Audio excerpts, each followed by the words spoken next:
When you truly do this properly, you're not waiting for your success to feel empowered. You're not waiting for your wealth to feel abundant. You're not waiting for your new relationship to feel love.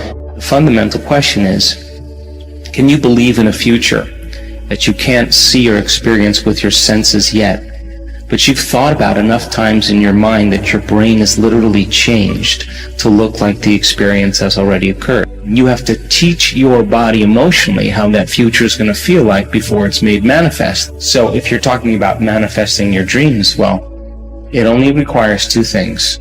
It requires a clear intention. An intention is a vision, a possibility. The moment you say, what would it be like to be healthy? What would it be like to be wealthy? What would it be like to have a new home? What would it be like to have a great job? And you get this idea in your mind, that's intention. Then you write down the details. Okay, I want to travel around the world. I want to have great benefits, great insurance. I want to work with really cool people. I want to have a chance to be creative. And you list all of those individual elements to fortify your dream. The more you get clear on those details, the more your brain begins to work in new ways. Anytime you make your brain work differently, you're changing your mind. Now, the moment you get inspired and you begin to feel what it would be like to live in that future, your body is getting a chemical sampling, an emotional sampling. It's getting a taste of the future. In other words, you have to feel awe in order for the mystical moment to happen. You have to feel abundance before your wealth can occur. You have to feel in love with life before your new relationship happens.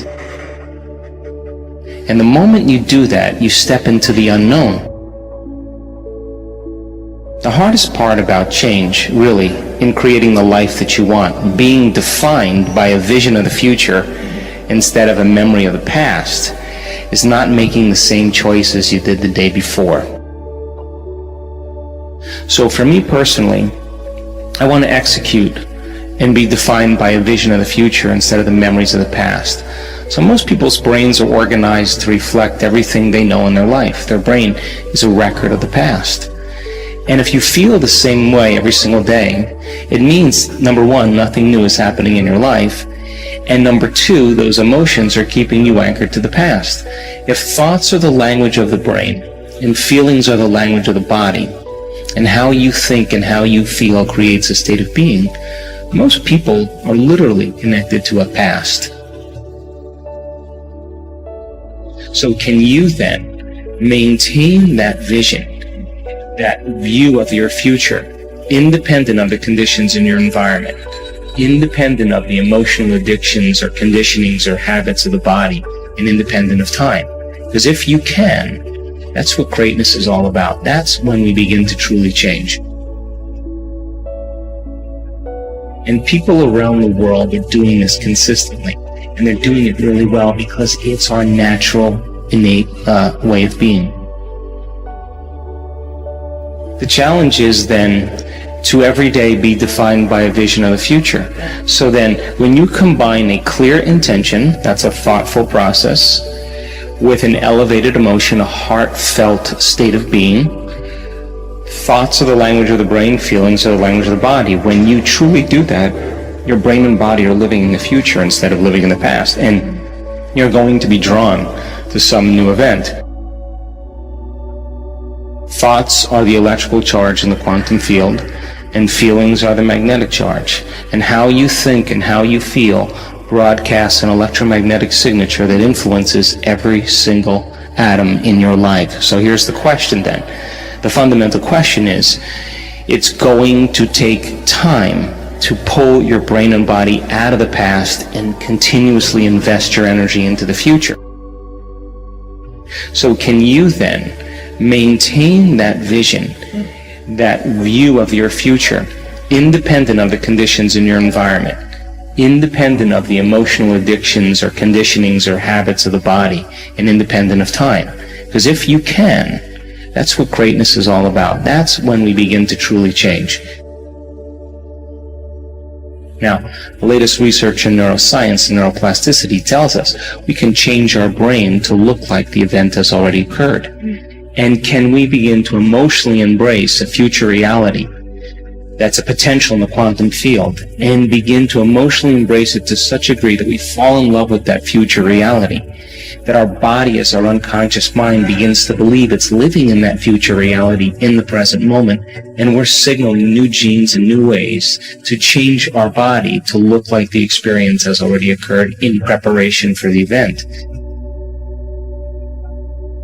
We're not defining reality by our senses because we're not waiting then for anything outside of us to change how we feel inside of us. So if there's physical evidence in your brain and body to look like the experience has already occurred, physical evidence, because the epigenetic model of reality says you can change your body by thought alone, and neuroplasticity says you can change your brain by thought alone. So if there's physical evidence to look like the experience has already occurred, well, relax, because the experience is going to find you, and it's going to come in a way that you least expect.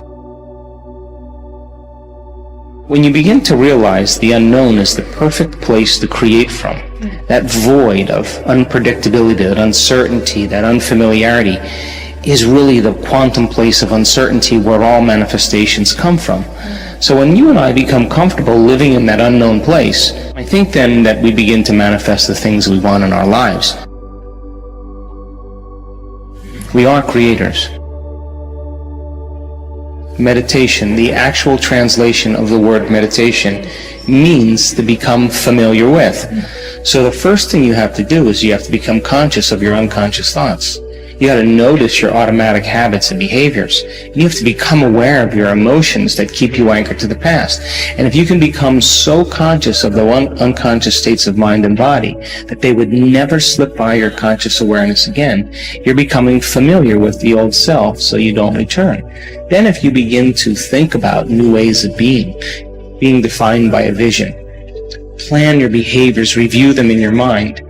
Now, if you keep doing that over and over again, nerve cells that fire together wire together. You begin to become familiar with the new state of mind.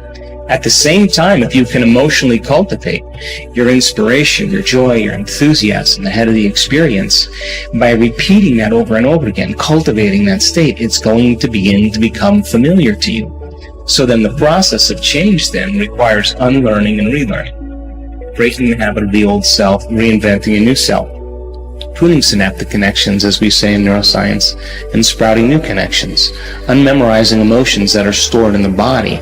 Then here's the key: reconditioning the body to a new mind and to a new emotion. It's literally moving from your past to your future. It's losing your mind and creating a new one.